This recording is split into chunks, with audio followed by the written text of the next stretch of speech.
5 টাকা এক প্লেট ইফতার খাইতে গিয়া এই ভাই কিভাবে ধরা খেয়ে গেল দেখেন। প্রতি প্লেট ইফতার মাত্র 5 টাকা।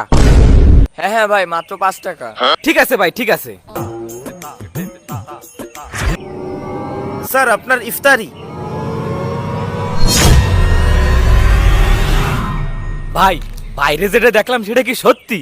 জি স্যার, ওইখানে যেটা দেখেছেন একদমই সত্যি। সবই তো বুঝলাম, কিন্তু 5 টাকায় এত ইফতার কেন?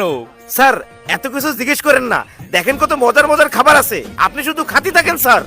ঠিক আছে, আমি তাহলে খাওয়া শুরু করি। জি স্যার।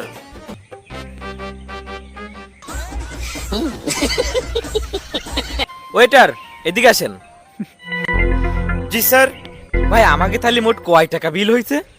স্যার আপনাদের 3টে প্লেট, 4টা শরবত, 2টা পানি, টোটাল স্যার 1500 টাকা আসছে।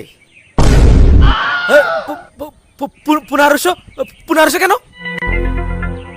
আপনি না বলেছেন প্রতি প্লেট মাত্র 5 টাকা, তাহলে 1500 টাকা কি করে হলো?